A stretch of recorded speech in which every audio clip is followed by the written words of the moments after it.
Either way, I don't know, it's great. It's just- Sorry. To the 2025 Summer Summit. So glad we have this big old audience. Before I get started, I know some new people came in. Does everyone have one of these? Does anyone not have one of these? Yeah. You don't need a pen?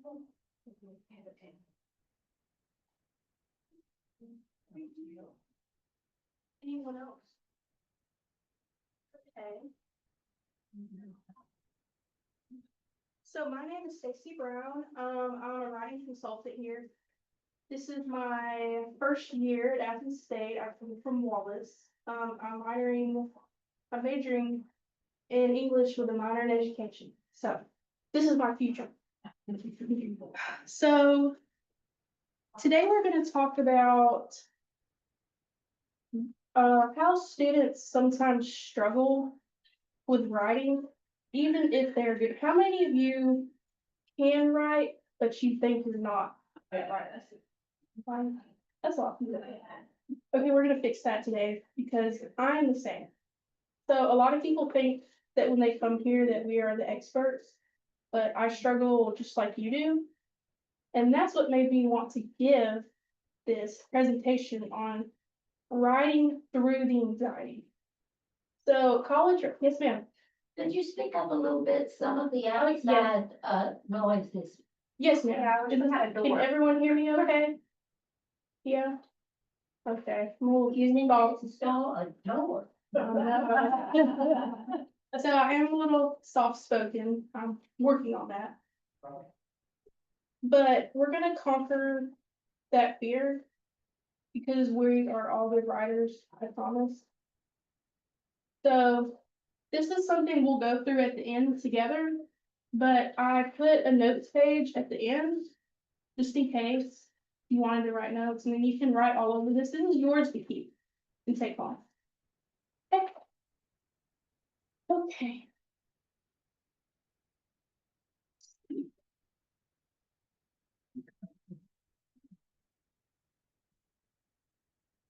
So what is writing anxiety? A lot of people think of it as writer's block, but it's not necessarily the same. So it describes an apprehensive or worrisome feeling towards writing a paper, report, or story. Like I said, it is not writer's block, which refers to being unable to progress. So you know what you have to write, you know when it's due, you know what it's about. But you can't do it. Does anyone struggle like that? You know what you have to do, but for some reason, you just can't do it. I'm gonna walk you through on how to fix that. Because I do it all the time. So why do we feel this way? Adjusting to a new form of writing for critical or demanding audiences, remembering past negative criticism, working with limited time, responding to an uninterested topic, stressful events, school life, or sometimes we just have so much to say that we don't even know where to start. So do any of these sound familiar? Does anyone struggle with these? I know I do. All the time. So these are a few reasons that can cause us to not be able to do so. It's not that we can't do it, but it's also not that we won't do it. Sometimes we just scare ourselves for no reason. And, you know, it can be hard, but trust me from experience, it's not that bad. It may feel like it, but I'm going to show you that it's not. This is Stacey. Yeah. Is that gonna be sent to us? Do we have access to that?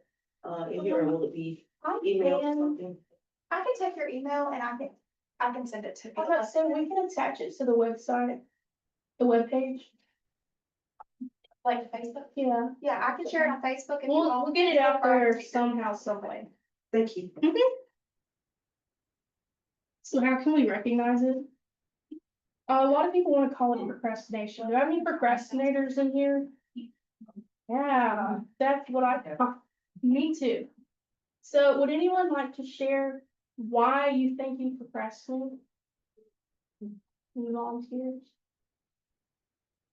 Okay, not gonna pressure you, go ahead. I mean, it's not that I'm trying to procrastinate, it's just, Yeah. I also have ADHD, so a lot of Mhm. time it's not that I'm trying to procrastinate, it's just, I don't know, like, life be happening. Yeah. And then it's like, oh gosh, I need to like hurry up and do this, and I do it. I do the same thing, I'm just like y'all. Just because I'm a writing consultant, people think I'm so good at everything, but I'm not. You had? Yeah, my dad was an editor for a newspaper, Yeah. and he didn't write anything before deadline, so apparently I inherited that. Yeah, right. Yeah, always happens with work, deadline is the most for me to finish. So we're gonna talk about the scary due date that is like the worst thing in the world. And then when you finish it, you're like, why did I do that to myself? So these are ways we can recognize it. Probably, these are all sort of what y'all talked about already. Trouble concentrating, lack of confidence, excessive fear of judgment, negative self-talk, feeling frozen or physically unable to write, feeling overwhelmed, or the urge to avoid and procrastinate, which I've seen is the biggest reason procrastination. And sometimes it manifests for no reason. And sometimes we'll try to figure out, why am I doing this? But then that kind of spirals, and then you just end up not doing it. You just stare at it. I'm one of those people that will stare at the Google Doc, but like never write, because I'm like, what do I do? Anyone do that? I do scroll on my phone. for Yeah, hours. or you find something else to do, like cleaning. So now we're gonna jump into conquering this, because it may seem like a big thing, and I know for some people it can be overwhelming, but when you change the way you look at it, it's not as scary as you might think it is. Because at the end of the assignment, sometimes you kind of want to beat yourself up for stressing yourself out for no reason. Because at the end, you're like, oh, this is good paper, and I got it on time. So why did I do all that? That was a waste of time and energy, and it was hard on my mental health. And so that's why I'm gonna show you ways to avoid this. And how many of you are students? Are there students here? But not at somewhere else. Students? Are there any writers, like prominent writers? Okay, good. Good. Sorry, here for the writing something? Yeah. I'm just on my registration paper. It's right there in the front. So we don't actually start with identifying the negatives. Like, I don't know what I'm writing about. I'm not good at this professor hates me. My writing's trash. No, we're not gonna do. We're gonna start with identifying our strengths. And then we're gonna use self-talk to remind ourselves of what we're good at throughout. And one specific way I like to do it is, how many of us have written a 5-paragraph essay at least once in our lives? Yeah, so we've all done academic writing. So why can't we do it? What makes us feel like we can't do it when we already have? So we can start with just a few things, quotes. You can come up with your own, but these are just some examples. I explain things well to people. I get people's interest. I have strong opinions. I listen well.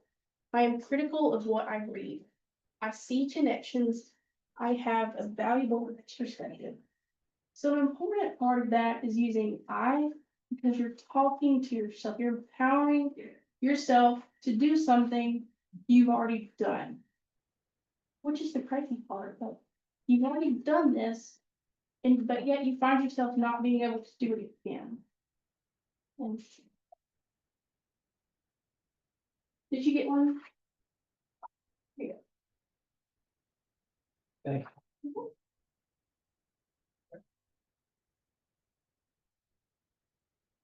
So this is when we start spiraling into procrastination, avoidance, fear.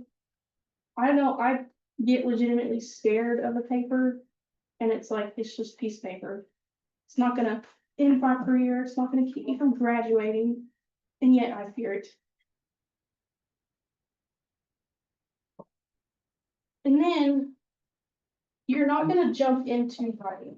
A lot of people start rambling and trying to get words on the paper, but at the end of the day, it's when you read it again, you're like, what is this? Why did I do this? This is nothing like what I wanted to write.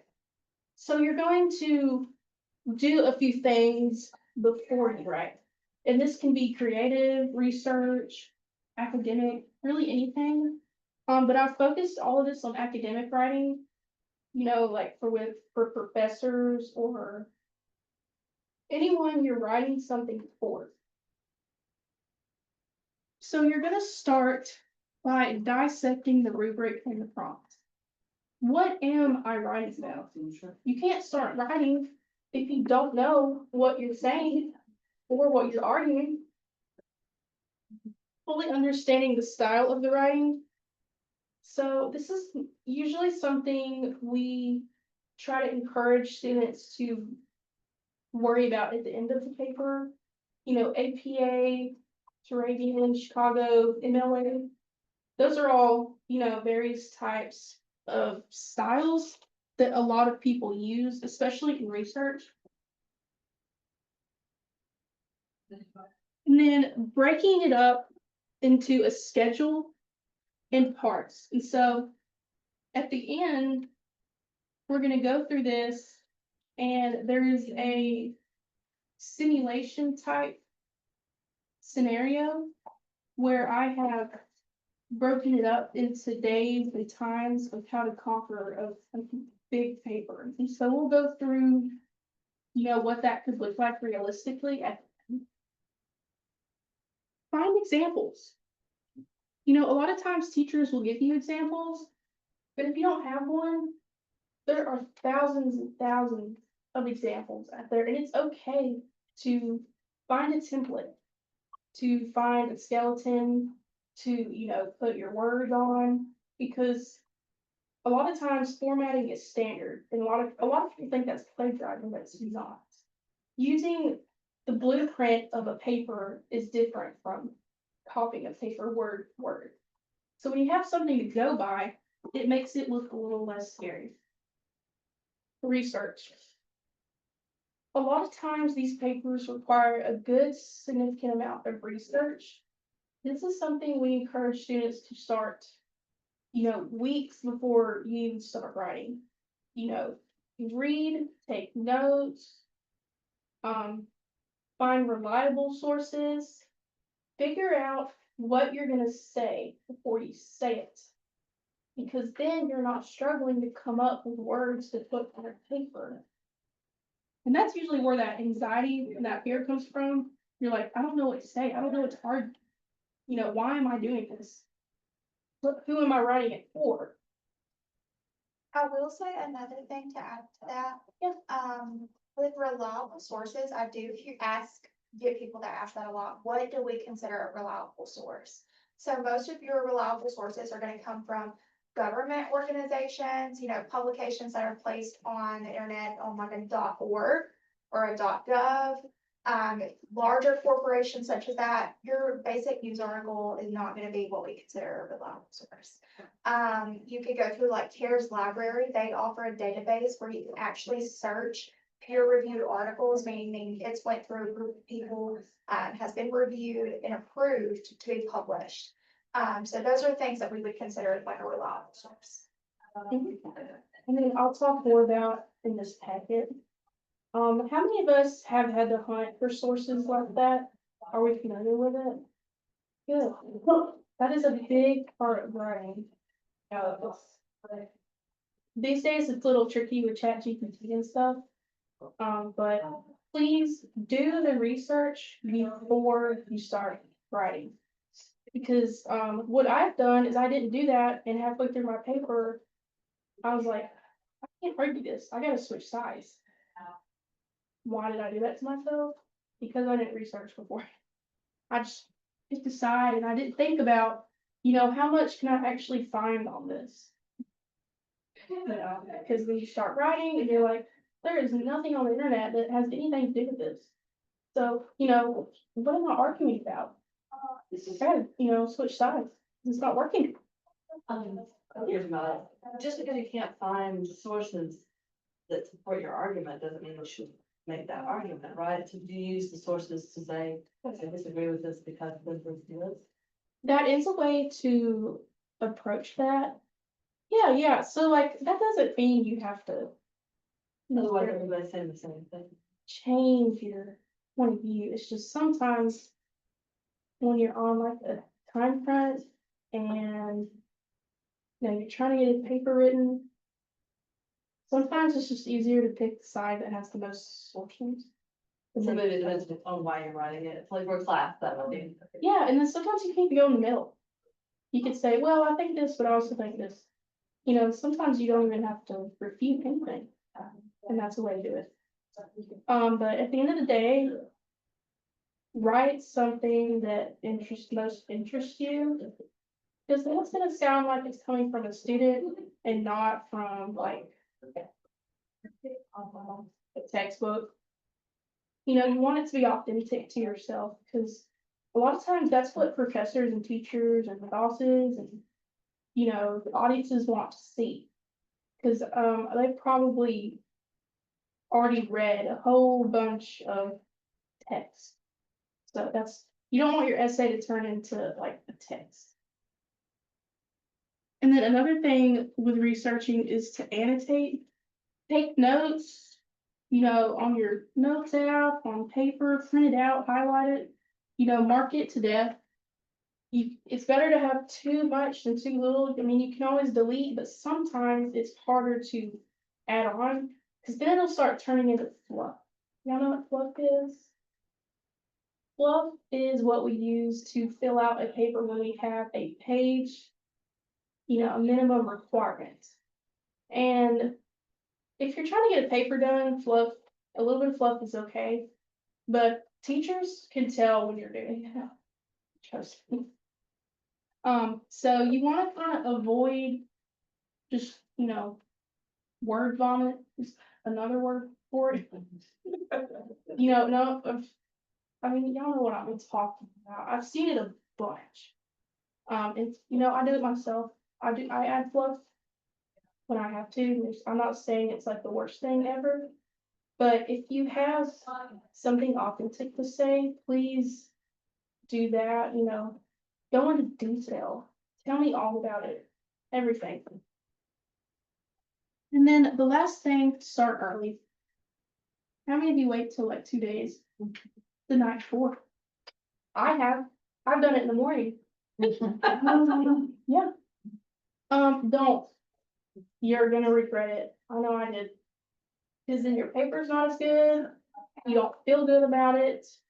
Your grade is probably gonna suffer. I know some of us, if we're like gifted, we can churn out paper really fast. But it's not gonna mean as much to you if you, write it the night before or that morning before. I'm never going to do that again, and I don't recommend it to anyone. The biggest thing that I try to tell students is to ask questions, reach out. That is usually the thing that they're most scared of for some reason, and I get it. We always have that scary professor that, we try to avoid asking questions because we feel like we're gonna make them mad for some reason. They don't answer emails. There's those professors. People are scared of us. I wish they were not. I really do hope I'm not scary. So reach out, find resources, come to us. We want to see you. We want to help you. And the teachers here do too. There's nothing wrong with asking for help for anything. Don't feel like you're asking a dumb question. If you've never written a type of paper, I can help you. We can help you here, anywhere. So please do not be afraid. And I know that's easier said than done, But sometimes I get afraid of asking questions because I'm worried like, oh, I'm gonna sound dumb. Everyone knows that. Everyone does not know that. And some people are gonna be glad you asked that question because they're gonna listen in or they're gonna read that email. So please, please ask questions if you don't understand.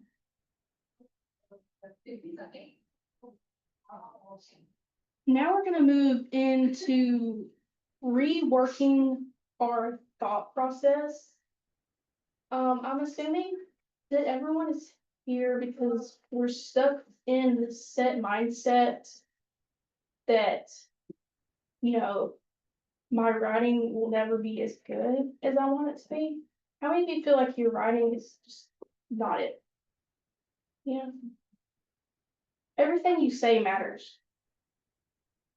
You know, I try to encourage students like sometimes they're gifted, but most of the time it takes practice. I was not a good writer. I had to practice and practice. You know, I think my AP literature teacher every day, because there was a time in just called March Madness before the AP exam where we write an essay, 2 essays a week. And that's how I got good at writing. I just wrote. So you don't, just because you start out bad doesn't mean you're gonna stay bad.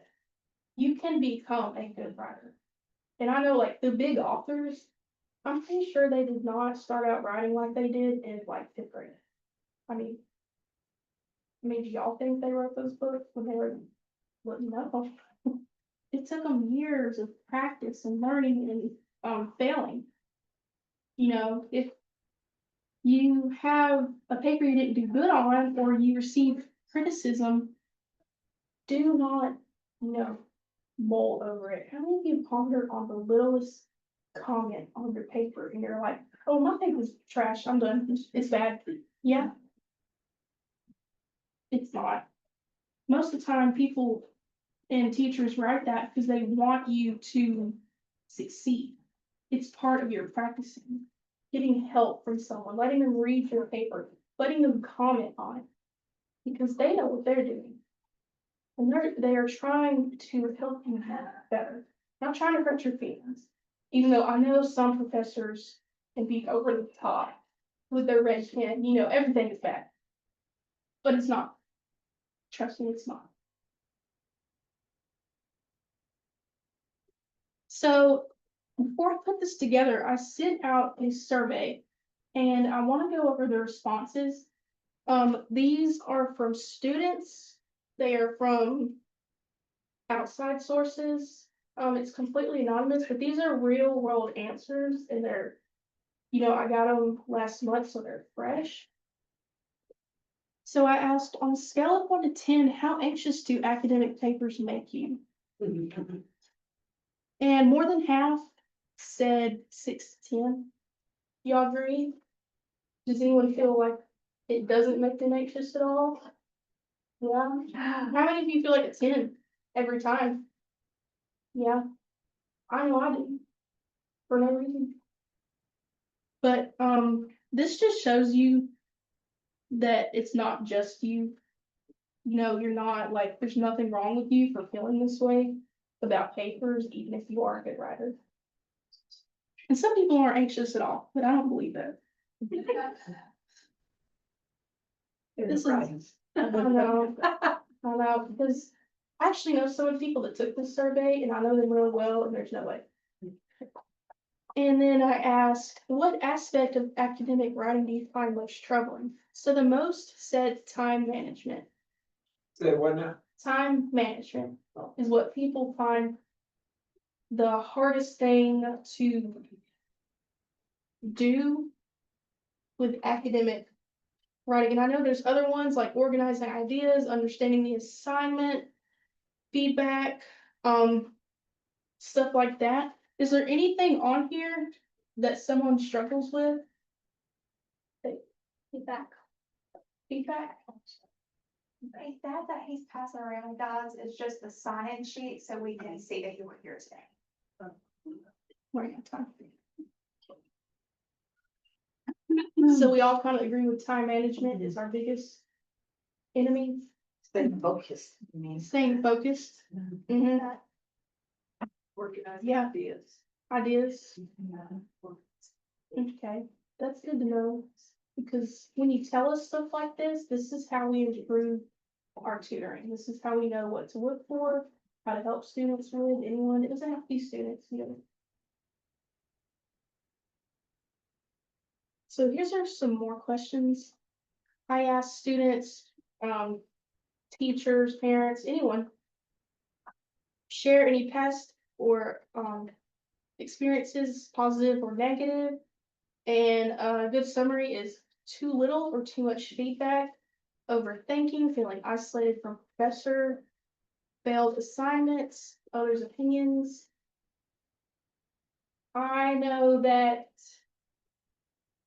a good majority of us had to go online in around 2019 to 2022. How many of you like were forced to do online classes? I said, yeah. How did y'all feel about online classes? Did you feel isolated from the professor? Did you feel like you didn't know what you were doing? Yeah. You know, separate from it. I know I hated it. You know, we were sitting home in my junior year of high school, and I was like, did I learn anything? Did I really do anything? You know, I got missing my classmates, and I needed my teachers. And I think that affected a lot of writers, not being able to have that in-person connection with what you're writing. Does anyone feel like, I mean, you'd rather just talk to the professor than email them? Mhm. So that is a lot, that's what I see a lot in the writing center. They have these online classes and they're like, my teacher won't talk to me, I don't know what I'm doing, these instructions don't make sense. I'm here to help you with that. No, we don't just help with writing, but we can help you navigate an online course. So you're not just thrown into like what we call the internet void. You know, you can come back from that. Another question is, how do these experiences influence writers, you know, long term throughout their lives? Some said, you know, feedback boosted their confidence. Has anyone received really great feedback and you're like, I did so good? We all have that paper that we just love because we did so good on it. So those are some things that we can look back on when we're struggling to write our next paper. You know, I try to, you know, reiterate this and preach this. Like, I know you have done this before. So what is scaring you now? Has anyone had that kind of experience? Like, you know, you can write this, you've done it a million times, but right now I can't. And you don't know why. And I know I am. Anyone? Would anyone like to share anything about that? No? Don't feel pressure to talk. I always end up like meeting most of our readers on the computers, and so whenever I'm typing them, I'm like staring at the Google Doc, and then I always end up like procrastinating and like going like changing my fonts every 3 minutes. Do that too. You find something else, literally anything else besides writing. You start painting a random thing. That's what I do. I start painting, I start looking for something else to do. Because for some reason my brain said that. And that's okay. If you have time, just step away from it. You know, you don't have to stare at it. It's not gonna stare at you and taunt you and make fun of you. Even though sometimes it feels like that. You know, it's not the end of the world to not write that day. Sometimes you just gotta think about what you're doing. And sometimes those ideas will just come to you. And then that's when you go back to the paper. You know, don't force yourself to throw words down just because you feel like you have to get it done on that day. Does anyone try to write their paper in one day just because they want to get it over with? I do that a lot. So we have this thing where it's like the opposite of procrastinating. You know, the day it's assigned, you just do it. Does anyone do that? You just do it and you're like, okay, well, I'm never doing that again. Yeah. I do that all the time.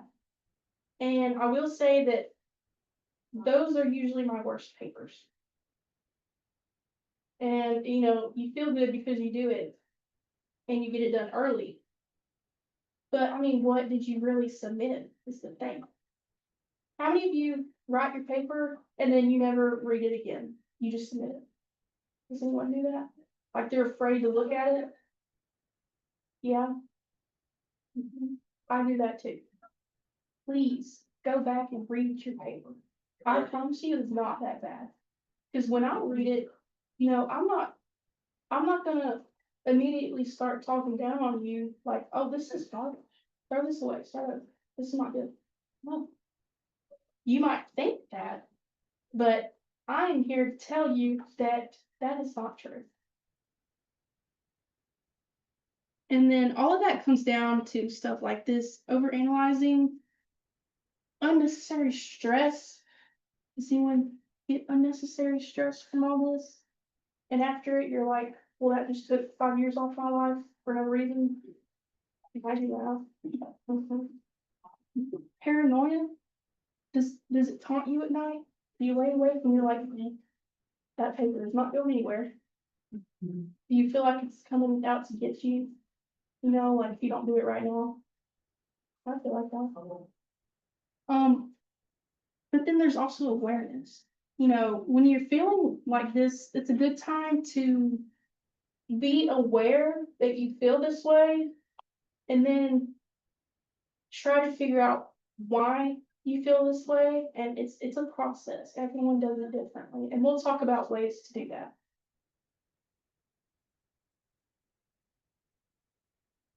Here's another question. Select any of the following strategies that you think would alleviate your anxiety. So this was not surprising. The most replied was scheduling times to write. And then I saw that the most troubling part of writing was time management. So are we all sort of in agreement that that is the biggest thing? Just finding time to not rush through it? Is there anything on here that you do to alleviate that you'd like to share? No? Okay, that's fine. Don't feel pressured to talk. It's okay. I think if I had had support from somebody like you, oh, how wonderful. You know, just to bounce ideas off of somebody that knows what they're doing and how they're doing it. I never felt the professors had the time. I always felt bad about that. Mhm. So I think it's a great thing that you're offering writing. So. Of course. Yeah. And there's, Good. Some things I do sometimes is read the same thing over and over again because I'm just stuck on it and Yeah. I can't figure out what I wanted to change. So for me, this is something a therapist gave me, well, a therapist in training, she was like, give yourself one check, this is my one check, you know, and then after that one check, that's it. Mhm. Because you can't ever make things perfect according to the anxiety in your head. And then the other thing that I do is read out loud, because sometimes it's hard to hear yourself in your head, so when you read out loud, it makes it concrete and you're able to get past it. That's one of the biggest things we do here. When you bring your paper in and you don't know where to start, we read it out loud to you. And then that's when students stop us and they're like, oh, well, I need to change this. I don't like this. And then half the time I didn't even do anything but read it out loud. Yeah, half the time we're sitting there and you're correcting your own mistakes because your subconscious is triggered. You're like, oh, I see this now, whereas you did before. And that's why we really encourage to go back and read it. I'm one of those people that like, when I write it, I am afraid to go back and read it. Because I'm like, this ain't it. I'm ready to be done. Does anyone do that?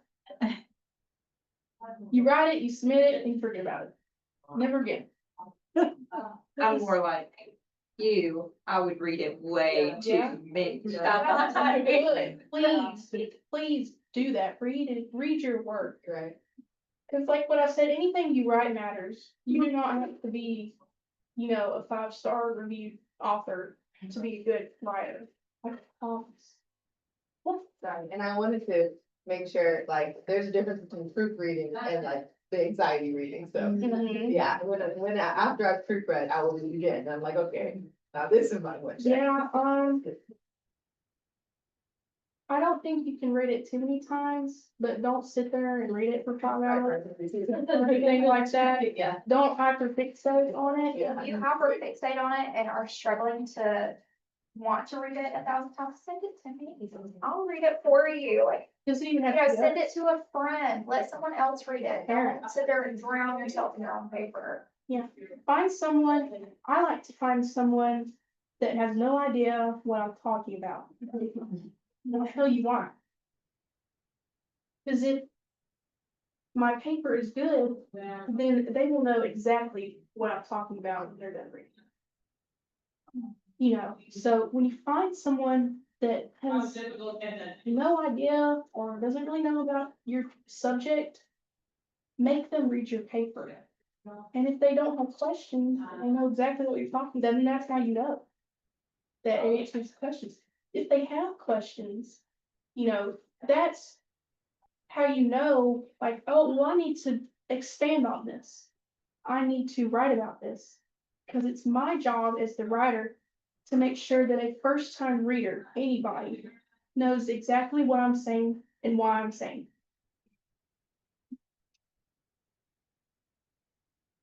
So here's a chart I made where I asked, does feedback from teachers or peers increase or decrease your anxiety? So 75% said decreases and 25, said, it depends, yeah, no. How many of you feel like feedback from teachers or,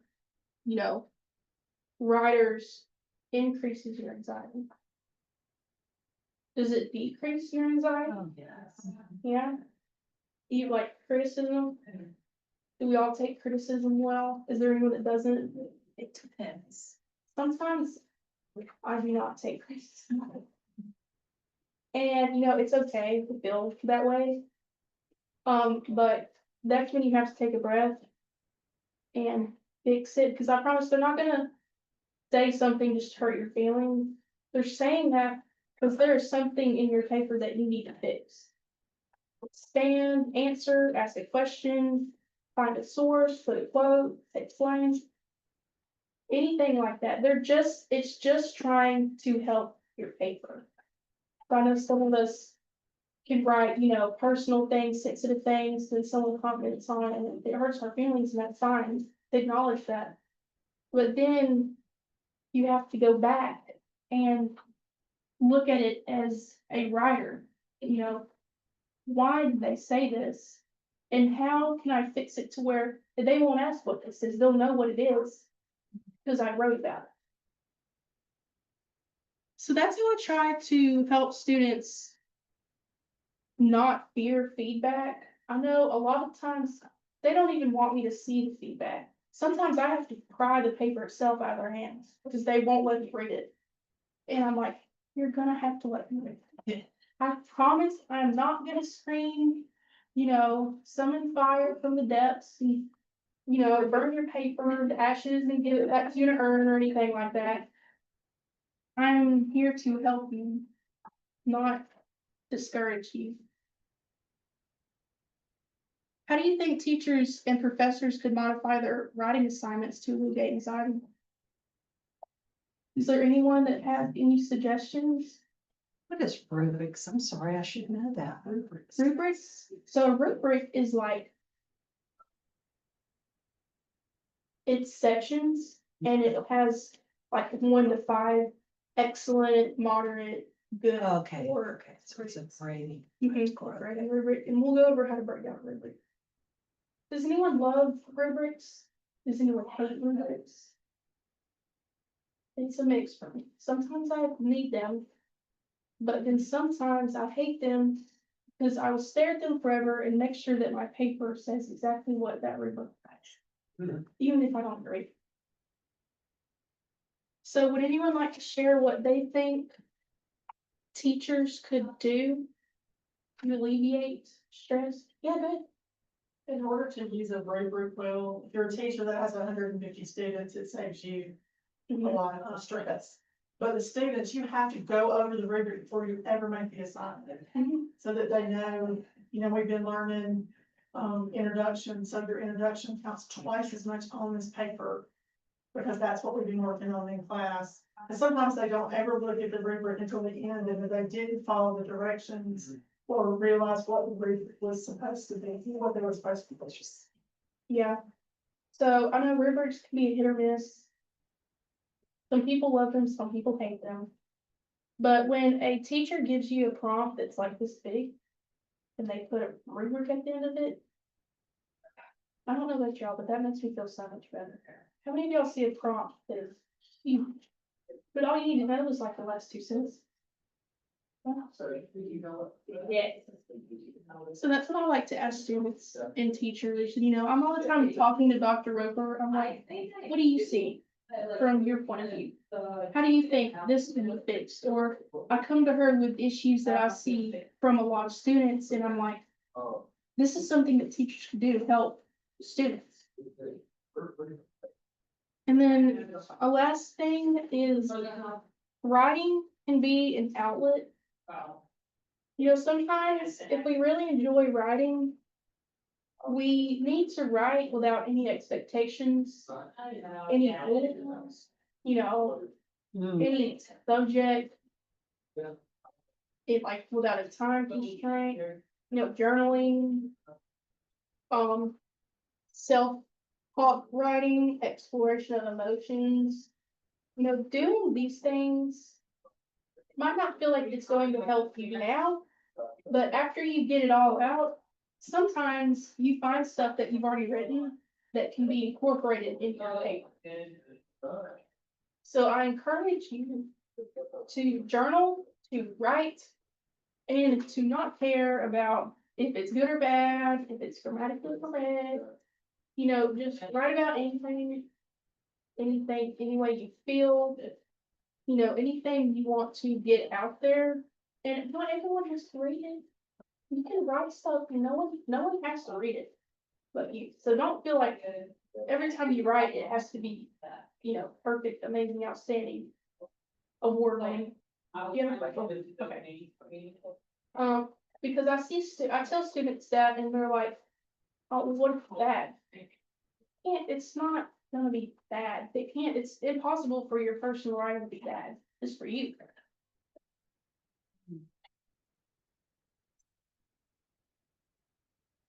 So these are just references. Which time do we have? So I'm gonna use the last 10 minutes to go through this packet with y'all. And then a bunch of this is just tips and tricks, stuff that you can, reference it for the future.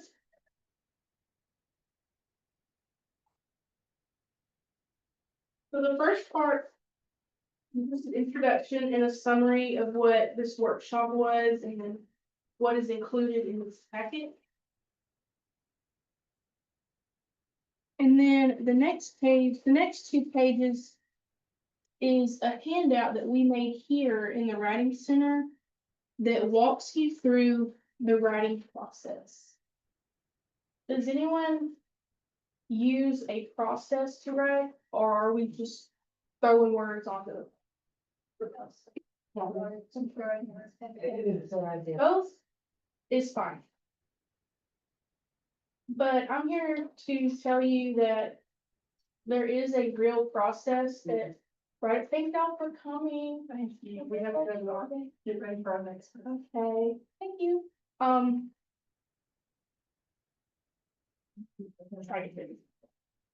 It's a process.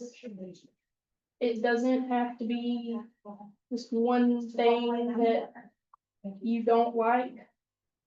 A lot of it is what I just went over, and you can read through this, keep it with you, go through the steps, adhere to this every time. It works every time. It's basically a blueprint of how to do academic writing. And then the next handout is all about improving your academic writing. This is something that we made ourselves too. So it just helps you organize, how to do paragraphs, being concise, sentence structure, using formal language, avoiding repetition, and then proofreading. Please, please, please proofread your paper. If you don't want to do it, I do it. If it makes you feel better, I will read that paper and I will improve it. Trust me, I want you to succeed. And then next is it's like a little activity that can be done every time. It is breaking down a prompt. So that's something I already sort of discussed is, we get these prompts that are like paragraphs in themselves. And you're like, what am I supposed to write about? Where do I even begin? So this worksheet is something you can use every time to break down a prompt. It asks you to read through the whole assignment, read the whole thing, highlight, circle, keywords. Most of the time, what you're really asked to do is the last 1 to 2 sentences of the prompt. You know, the first few sentences is just introducing you to the assignment, what it's about, and then at the end is really what you're actually gonna do. So how many of you see prompts that are that big and you're immediately like, oh, well, I'm not gonna do this? Anyone feel that way? Just too big, like, I don't know anything about this. Look at this paragraph. If you break that down into sections, you highlight it to death, you circle it to death, it will start to make sense. And then you can use this worksheet to do that. Next is that the workshop simulation that I'll try to go through. If anyone has any questions for me, concerns about anything you're writing, please just feel free to tell me with the time we have left. Right now, I'm just walking you through this packet. You can go through it in detail in your own time. But what this simulation does is it breaks it paper down for you. It shows you how to schedule, how to set times to do things, when to do things, you know, 1 to 3 days to do this, 3 to 5 days to do this. So I encourage you that when you are assigned a paper, start working on it immediately. That doesn't mean you have to write. Just read over it, find sources, think about it, ask people about it.